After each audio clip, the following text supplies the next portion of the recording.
This is a song for my friends Jaret and Gary. They started a podcast and said a theme was necessary. They're just a couple of guys in a band that you know. Some rock star dads who started a show. So here's the next episode. Coming up later in the show. Wait, I gotta figure out how I say his last name. Sean, I'm so sorry. This edit's going to suck because I'm sniffing. I promise I'm going to blow my nose before the next segment. Shane Cuthbert. Okay. Coming up later in the show, Shane Cuthbert from Down Under. I saw a video of him getting interviewed. He got into some trouble when he was younger musician, got into some trouble, went to prison, got put into a room for 6 weeks with a convicted murderer. And his story is heartbreaking and very uplifting. Heartbreaking, terrifying, yeah, unbelievable, and uplifting. Yeah. And holy awesome shit. Dude. Yeah. Yeah. I feel like I should tell them, though. I'm going to tell him, Gary. He's not a dad, and I thought he was. I saw a picture of him with like one of his nieces or something, and I was like, shit, he's a dad, too. Come on the show. And so... I don't know. Maybe it's you just need to hear his story, and maybe this sort of opens up the show from time to time to, we've now had a mom on here, a best-selling author, and this is our first guest that's not a dad. Well, we also had we did have Rob and Ted before Rob and Jackie were pregnant, so we can bend the rules. Which, by the way, we got to get Josh from the Vandaliers in here. Because I didn't realize. His kid is 3 now. His whole perspective. We had him on the show, if you remember, when the baby was just a baby, and it was during COVID, and he was like, I think didn't even really know if his band was going to continue and stuff. Well, now the band is kicking ass, and the little girl has done the little girl thing to him, and so we got to get Josh. If y'all haven't heard the Vandaliers, go check out the Vandaliers. That's a shameless plug for those guys. We do have to take a break. We will be right back with more Rockstar Dad Show. Y'all listen to this. Back to the Rockstar Dad Show, and Gary, I'm excited. I can't believe I got this guy first try. Actually, I saw. Well, let's just bring him on. This is Shane Cuthbert. He's coming in from Down Under. How you doing, man? Man, I'm good. Thanks so much for having me here. It's 3:00 in the morning there, and he got up to do this. We're just at lunchtime here. You know? I don't know, man. 3:00 in the morning interviews. That doesn't sound fun. No. Thanks for coming on. That's crazy. Goodness gracious, man. I remember back in the day of when we were doing hardcore press for everything, and it was like, okay, you've got this Australian interview at 4:30, and then you've got in the morning, and then Japan wants to do 9:00 at night, and just crazy. But listen, here's the deal. I was going through Instagram, and I was just very intrigued by a guy telling his story. It's this dude. He looks like us. He's tattooed from the neck down. He's got cool hair. He looks like he could be in a band. I think he is. I think, Shane, I think you are a musician. But the story that you were telling really affected me. I mean, it for days. It really, I was almost in tears. I was mad. I just, and I don't expect you to go into all that because you told that story then, and I want to get into more, mental health and being a dad and all that. But essentially, you were in prison, and and lived that life. And how long were you in prison? Man, I was not there very long. 6 months was the longest, and I've been 4 times. Okay. So only short periods, but I had a particularly rough time there. Mm-hmm. Yeah. Yeah, he so again, you were abused physically, sexually, mentally by and it just God, I mean, just to see how you've come out on the other side of that. So obviously, you know, you were in for, I believe, like petty crimes, right? Yeah. DUIs. Yeah. We call it drink driving here, but I think where you guys are, that DUIs, you know, running away from the police, that sort of thing. Like, probably not worth going to prison for, but you know, people end up there. Yeah. A lot of people, and things that I'm now actively trying to change here where I am. I actually, so yesterday I was speaking to our parliament here, so like our government, our senators, you know, sit down, and they were doing a victims of crime inquiry and wanted to speak to me about some of the things that happened to me in prison, because they want to try and change that. Because we know that when things like that happen, we can't expect those people to then be released and go back out into society and be, you know, amazing human beings. They're dealing with a lot of trauma. A lot of people will go back to, you know, drug use.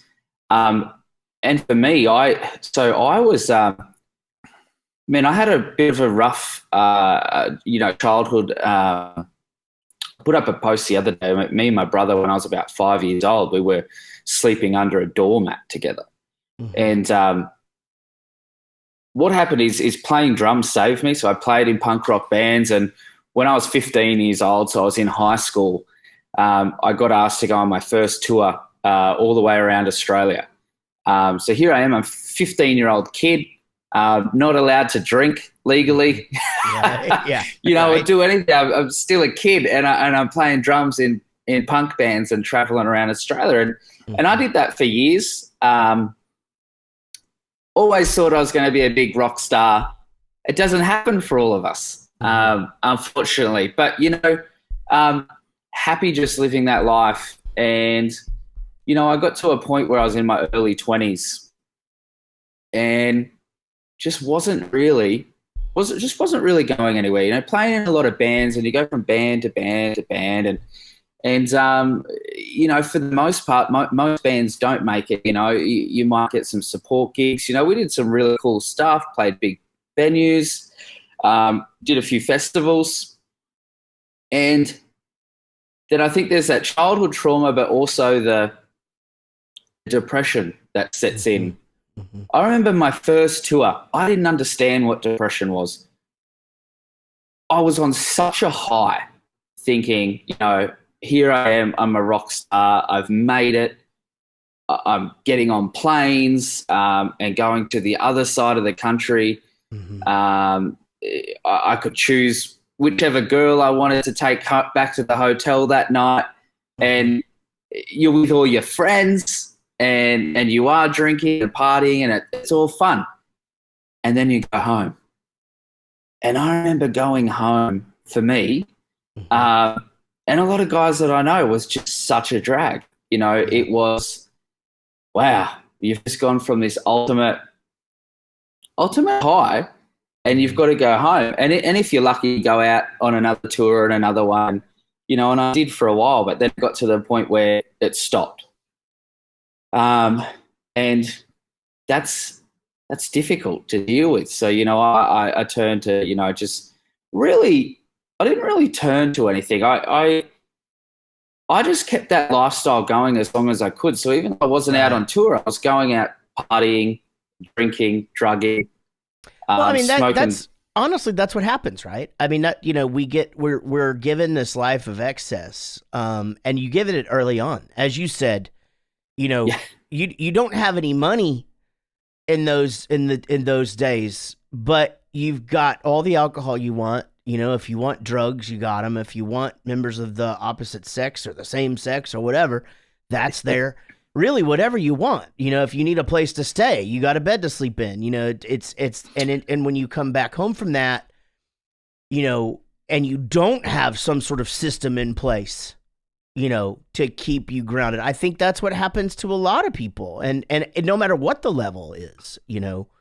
Go ahead. There's a weird flip switch there's got to be of like when you're on tour and you're partying all night and you break shit and you do something stupid and whatever, everyone just laughs and it's expected. They're partying, right? But you go home and you stay out all night partying and you break shit and you do stupid stuff and then you sleep till 3 PM. And it's like, man, that dude's an asshole and he's a loser. You're right. Yeah, you're so right. I mean, and so that obviously escalated for you into getting yourself into some trouble, and I'd really, because I only have you for a limited time. Yeah. I'd love to skip forward to, again, if you guys, you can just go to Shane's website. It's super easy. It's just Shane Cuthbert. I believe it's just Shane Cuthbert. Yeah. .com. So it's cuthbert. .com. And you should go watch his interviews and you should go hear the story that I'm talking about. Because your amazing story of overcoming adversity and turning a really hard life, and probably some stupid shit that you did along the way into something positive, to make the world a better place, to make the world better for those around you. And what's that transition? Was it prison? Was it coming out of that just going, okay, this is the absolute bottom. I've got to do better. Yeah, I definitely the prison was a part of it. Prison does not help people at all. I do think that there are people that deserve to be there. Obviously, you have murderers and people that do horrible, terrible stuff. Mm-hmm. Actually, what happened with me is I was put into a cell with a guy, and this guy had already spent 10 years in prison as a rapist. Yeah, and I'm not old, but I'm still sort of a young kid. I was about 24. Mm-hmm. Hadn't been to prison before. I wasn't, yes, I'd got into trouble, but I wasn't a criminal. I wasn't someone that was in and out of prison my whole life. I wasn't someone that committed crimes for a job. I just sort of happened to end up there because life just went that way. And got put into a cell with this guy. And, man, he just started just making me his bitch, really, over time and just bashing me up. And I'd be asleep on a bottom bunk and he'd just get down in the middle of the night and start bashing me up. And one night he raped me with a prison knife, a shiv. And, man, it was about 2 weeks before I got out. And that was absolutely extreme for me. So then when I left prison, I was trying to deal with the trauma from my life, mm-hmm. the depression of not being able to make it, thinking, look, I'm going to be a rock star and now it doesn't look like I am, to then having to deal with, okay, all of a sudden I've just experienced some of the most traumatic, I say some of the most traumatic stuff. Well, it was definitely the most traumatic thing in my life. Man, I got out and I was homeless, living on the streets. I thankfully had a really good psychologist that really, really helped me. And he said, look, man, you are really intelligent. You got a lot of life experience. And he encouraged me to start helping others. And I couldn't even help myself at the time. So it was a process of, day by day, and it is day by day, it's okay. And I tried to do something positive each day. And I went to university, started studying psychology and learning about the mind. And then also at the same time, I was able to heal myself and understand what I had gone through. But, when I say it nearly killed me, it nearly did. I was so suicidal for a very long time. I cut my own. But also, since you told the story, it almost killed you literally because you didn't tell anybody, right? And Yeah. so, if I'm not mistaken, you went to commissary. I don't know what they call it there, but like you went to go and get the things that you could buy for the week, and they saw you, and they were like, "Something is wrong with this guy. We've got to send him to the infirmary." And you wouldn't tell them anything. Is that correct? Yeah. Yeah. You know, So I mean, in prison, you can't really. It could have killed you, though. I mean, had you not gone to the doctor, I mean, that's, I mean, it's unfathomable. I mean, that's a hard word to say. Yeah. I mean, those are the horror stories that we hear. That's the deterrent from prison. Really, is that you're going to go to prison, you're going to drop the soap. Some guy's going to make you his bitch, right? I mean, so much so, and I'm not making light of this in any way, but I'm saying that's such a part of our of our culture and the way that we understand prison and the way that we just sort of accept that that's the way that it is. That Bowling for Soup has a song called The Bitch Song, and we made it a video about being prison bitches. I mean, a funny look at that, but it's, as you said, there are people that are in there for rehabilitation and in there for this or this or this, and that are getting you're this 24-year-old kid who's, again, a DUI is a serious fucking offense, but Jesus Christ, you shouldn't be in there with a fucking murderer, especially one that knows the system and knows, this and that and that. So anyway, I don't want you to take anything away from how traumatic that was, and holy shit, what a survivor story. So I only interrupted there because I wanted the audience to know that he didn't do that to you, and all of a sudden you went to the hospital and blah blah blah. You stewed in it and suffered through that. Yeah, I mean, he was in there on that occasion. He was there for the murder or the manslaughter, we call it. So it's an accidental murder of his 3-month-old child, his own. This guy was a bad guy. He will be out of prison in a year or two. He's done about 10 years because I'm going back. I'm going back a few years now, and right. People like that really deserve to be there. And the way that the system is, they do just throw you in with guys like that, which I don't think that I deserved. Yeah. I don't think anyone deserves what I went through. But yeah, I couldn't tell anybody. I'm in there with this guy, and you're right. I couldn't tell the guards. If I told the guards, they wouldn't care. Right. And the other prisoners would bash me up, or assault me for that, because I'd be a prison dog, Yeah, we call it a snitch here, but a snitch. Yeah, exactly. Yeah. So I was going to bed, and on the bottom bunk, he's above me, and I would turn and face the wall, so my back was facing outwards, thinking if he comes down to beat me up in the middle of the night, I've got my back turned, so I'm sort of in that defensive position. And having a sleep like that and the fear, and I would try to stay awake as long as I could, knowing that would happen. Mm-hmm. There was nights where he would yell out to talk to me or go, like, Shane. And if I didn't answer back, he would get down and he would beat me up and be, answer me when I talk to you, sort of thing. And man, that was just so traumatic. And I had a broken leg at the time as well, right? So I had my leg in a cast. I was on crutches. I was already super vulnerable.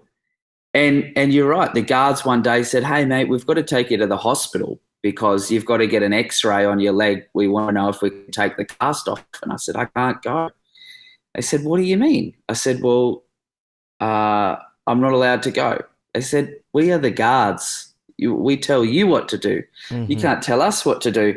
And I went back to this guy, and because he was standing over me for every week we get our, food and stuff like that, and chocolate bars, and he was like, "Man, you're not going anywhere until I get my chocolate bars and so I went back to the guards and I said, oh, no, I can't go. And then they said, no, you have to go. And I've gone back to tell him. And just there in front of the guards, he did not care. He just started beating me up. And then the guards pulled me out and they said, look, what's going on? This guy's beating you up, whatever. And I said, oh, nothing. I can't talk about it. It's just before they're taking me to the hospital because I'm leaving the prison, then they've got to do a strip search. Mm-hmm. And so I've taken my clothes off and I'm covered in cuts and bruises. And one of the guards just said to me, and he said it just in a real, man, you're having a hard time, aren't you? And then I just broke down. It was that for the first time in months, I felt like someone genuinely cared. Mm-hmm. Yeah. There wasn't a lot he could do about it, but I could see that he was looking at me there, standing there naked, you know, covered in bruises, just vulnerable with a broken leg, on crutches, terrible stuff happened to me. And I could just tell in his eyes and his tone of voice, he was like, oh man, this kid's having a rough time. And I just broke down, you know. And so fast forwarding a little bit, I you know, as you get out of prison, you got a good psychologist. I mean, I assume you had to deal then with the depression, with obviously the anxiety, but now you've got the trauma of growing up, but you've got unimaginable trauma that you have to deal with. You have to get through that in your head as part of your doing the work, right? Yeah. I mean, and you know, it's hard for people to get jobs and work, and mm-hmm. it's hard for people to rehabilitate because then everywhere you go, you know, people just hear, oh, you went to prison. Oh, you know, you must be a real bad person. And so, you know, I struggled with that and I felt ashamed and I felt like I couldn't talk to anybody, and I bottled it up and kept it inside. And that was the worst thing that I did because, you know, since I started talking about what happened to me, I've had nothing but respect and praise, and people go, I didn't know that you were going through that or dealing with that. And, you know, it's just been nothing but positive, but also it's been good for me to be able to get it off my chest and just talk about it and normalize it a little bit. Yeah. And talk about it. You have, I mean, my goodness, just all of the organizations that I mean, again, you guys got to go to his website, shanecuthbert.com, but you've got to see all of the work that he's doing out here. When you get out of prison in Australia and you got paired up with the psychologist, is it something that you sought out? Is it something that is provided in the system down there? Did you just luck out and get a great one? I lucked out and got a great one. Yeah. Interesting. He deals with, I don't know how I got paired up with him, to be honest, because he deals with the most sort of violent offenders in here, and rapists and murderers and things like that. So he was hardcore, but I think that was the good thing because then, you know, we started working together. I sought him out, and, you know, I think that's why he saw the potential and thought, you know, you're a young guy and you're pretty intelligent. You know, I was reading a lot while I was in prison, and I was reading lots of psychology, counseling books, things like that. And he just believed in me at a time in my life when no one did. You know, I thought, yeah, even my parents, I didn't have a great relationship with them, but, you know, they were struggling with me going to prison and that sort of thing. And he was just like, man, you can get out and you can really do some good in the world. And it was that one person that believed in me that meant the world to me, you know? Yeah. You know, sometimes that's all that it takes. I mean, I think a lot of us have that one teacher or, you know, that one, it can be a doctor or a friend or a neighbor or whatever that listens to us and gets us and, accepts us for who we are. And, it's amazing. It's almost a miracle that you ended up with that guy. Like, where would you be, if you hadn't, kind of thing. Yeah. Can we just talk about, again, I hate fast forwarding through shit, but, I also know that it's 3:30 in the morning there. So obviously becoming a parent, and now having this history of, trauma as a child and, sort of excess as a teenager, and then obviously trauma as a young adult, and then getting through all that and, becoming this advocate or whatever, how terrifying was it to become a dad? I'm not a dad. You're not a dad. Are you an I'm uncle not. or something? I saw. Not yet. I'm an uncle. I'm an uncle. Okay, you're an uncle. Okay, Yeah. well, okay. Well, how terrifying was it to become an uncle, right? I saw pictures of you with a kid. Yeah, and guys, you spend as much time with them as I can, and I'm lucky. I've got three little boys, and man, they're cool. Man, there's something about kids, and they're so innocent. Yeah. And you do a lot of soul searching, I think. Mm-hmm. And, as I mentioned before, me and my brother, we slept under a doormat, when Right. we were 3 and 4, 5 years old. Mm-hmm. And we always had a fractured upbringing when we were teenagers, but we've just come together and become so close now because, he just looks at the kids, obviously, and he's like, man, how could you do the stuff that happened to us, to kids, Right. And I think, man, I know. And I think that's the scary thing is I look at the kids and I think about everything I've gone through. Mm-hmm. And I think, how do you protect kids from that? Right. Because, you try to do your best, but, I just fell into some of the stuff that happened to me. It wasn't. Life happens sometimes, so you can't always help it. But I think that's the scary thing is when you look at them and you know how life can be. Yeah. Right. When it's bad, and I think that scares you. I would like to go back to the first part of the interview when I said I don't really know a lot about you, and and basically just the fact that I went off photos from you, just talking to you for a couple of seconds on the internet or whatever. So anyway, now that I've backed myself out of that, let's talk a little bit about mental health and being an advocate for mental health, because I too am an advocate for mental health. I had no issues with that until very, very late adulthood. And already a success and 2 kids in the world, and before it really bit me in the ass. And so I just wonder, because I think a lot of people probably come up to you for just initial advice, like, hey, man, I'm having a hard time, and I have sort of my things that I say, but I'm curious when somebody comes up to you and they're just like, man, I don't have any motivation, or, man, I've thought about not wanting to be here anymore. From one extreme to another. What do you say? I think for someone that's seeking help and asking help, it's really hard because, especially with depression, Mm-hmm. it's hard to explain that to somebody. You think that you're the only person that's ever experienced it. You think, what do I say to this person to make them understand how I feel or what I'm going through? And it's hard because everyone's experiences are their own. There's no 2 people that are the same. But, I think it's easier if you can pinpoint something that's wrong. A lot of people can say, look, if I went to prison or I went to this and I'm feeling down about it. But for, the majority of people Mm-hmm. that haven't gone through that stuff, they're just thinking, hey, I'm just feeling really down and I'm not sure why. I can't explain it.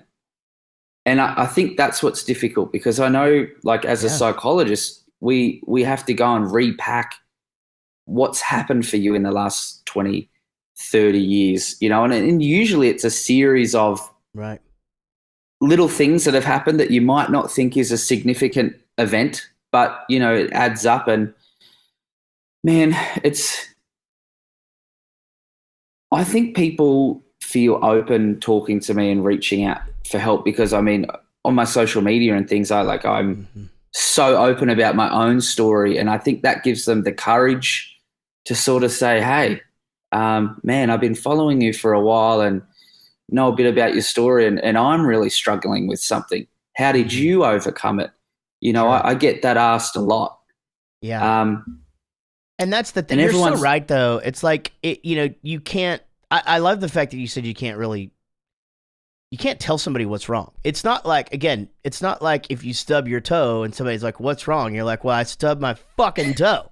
You know, like you can't say, you know, you can just go, you're right. It's hard to tell people I don't have any motivation. I don't want to get out of bed. This, you know, and, you know, for me, I guess the first thing I always tell somebody that asks me, and I wonder what you think about this, but I just always say, you've made the first step. You asked me about it. You're talking about it. You have done the fucking hardest part about it. You have literally, you know, acknowledged it. You've put it out there, and I'll bet you if you focus really hard, you already sort of have this odd sense of relief just by letting that out there, just to me even. I mean, yeah, that's part of it, right? Just going, hey, I'm a human being and I'm not invincible and I don't know what's wrong. I got to figure this shit out. yeah, Yeah. yeah, You know, definitely. yeah. I mean, and obviously, you know, for me, I always say talk to your medical, but it's different in other countries, right? For here, I'm like, go talk to your medical doctor first, your daily doctor, you know, go see a counselor, you know, and you know, it progresses into a psychiatrist if that's a thing or whatever. But Jaret, here, do you think a lot of people are reluctant, not just because the you know, how scary is it or how, you know, all the just this dealing with the bullshit themselves to come and even ask you or ask somebody, but how much of it do you think also that people are just like, I don't know where to find a doctor. I don't know how to find a good doctor. How am I going to pay for the doctor? All that kind of stuff. yeah, for sure. Yeah, I think everybody thinks, yeah, because it's easy for me to go, you need to go see your general practitioner or whatever and tell them what's going on. It's easy for me to go, you need to go get counseling. But that's why Punk Rock Saves Lives, Foundation 14, Foundation 45. That's why those are there, you know, because we need those resources. And I know just from listening to podcasts and things like that in Australia, you guys got helplines and all kinds of things. But you're right. I mean, people don't necessarily just fucking know about it. Yeah, yeah. I mean, we are very lucky in Australia because, you know, our government, all our medical costs are all covered, which is really good. If you don't have a job or anything like that, you can go to the hospital, you can go to the doctors. One thing that I do tell people, though, and from my own experience, because I've worked with many different psychologists and counselors over the years, and some you connect with straight away, others it takes time, and others just don't work for you. Mm-hmm. So I always make sure when someone's seeking help, the one bit of advice that I give them is stick it out, try a few different counselors, because you've got to build that relationship. You've got to be able to relate to them, you know, and if you don't get along with them and you don't really like them, you can't open up. And I get a lot of people come to me that say, hey, I've tried to get help and I've spoken to people before and it hasn't been good for me. So what I try to tell them is to not give up and hang in there until you will find someone that you just connect with. Yeah. And that is one thing that helps most is that relationship when you find that person that, you know, you're talking about some heavy stuff, you know, a lot of the time, and you've got to be able to trust them and confide in them. And if you can't do that, then it's not going to work. You know, Yeah. And quite frankly, it's the same with medication. I literally just had this conversation with a friend 2 days ago, and he said, well, I went to the doctor and he put me on this, but it's making me feel this way and this way. I'm like, he goes, you know, how many did you try before? And I'm like, not only, I didn't try a few, I tried all of them and then combinations of all of them. and going back to the doctor and going, this makes me feel this way, this way. 2 years before I was right. So there's no magic pill. There's no magic conversation. You just have, that's part of finding your inner peace and finding, and the thing that sucks too is that counselors move on to other things and other times, sometimes you lose your counselor. Sometimes medications just stop working, and it happens. And, just like anything else. So, it's a battle for you and I, for many people, for the rest of our lives. We'll have to be at least paying attention to it. And there's no real, that's just it, man. There's no just real short answer. And I think that's hard. And especially coming from the generation before mine, mine and Gary's, I guess, of the just rub some dirt on it, go to work, come home, sit down in front of the TV, go to work, come home, sit down in front of the TV, live your life. This is fucking great, and quite frankly, we don't live like that anymore. And we don't want to be just miserable people, and it's okay to ask for help. And I think you're big on that, right? Like, yeah, it's fine to be not fine, right? Yeah, that's it. And it is, because I think we're starting to see now that a lot of people are struggling, but 20, 30 years ago, people didn't talk about it. Mm-hmm. So you thought that you were isolated and you were alone and you were the only person that felt down. And I think that makes the depression worse because you think there's something wrong with me, and now we're starting to see that, hey, this affects a lot of people. Sometimes it pops up, there's people that have a nice house and a nice car and nice things, and then it pops up, something happens in their life and they start getting depressed, and people think, how are you depressed? You've got it all figured out. You've got everything. Right. It sneaks up. In Australia, we call it the black dog depression. It sneaks up on you. Yeah. Right. So I always tell people, there's no quick fix. I think a lot of people do ask. I think they love asking me how I overcome things, thinking that there's a magic answer, and I can say right then and there, I did this and they can do it. And everybody's different. Mm-hmm. And you have to go maybe try different medications, speak to different people. And I think it's that process is cathartic, is to go and, speak with as many people as you can, get it off your chest. And then, you might get an idea from here or something from there yeah. It's no different than what you were talking about with music before, It's like how many people come up to us and go, how do I make it? And you're like, if I knew that, I would sell it. There's no, and it's like that in anything though, right? I mean, how do you become the best magician in the world, or how do you host a game show? You just go fucking do it, and it's just, taking care of your mental health is just part of what you have to do as a human being these days. And, some of us have to work harder than others. Shane, thank you. God damn it, Sean, edit that one out.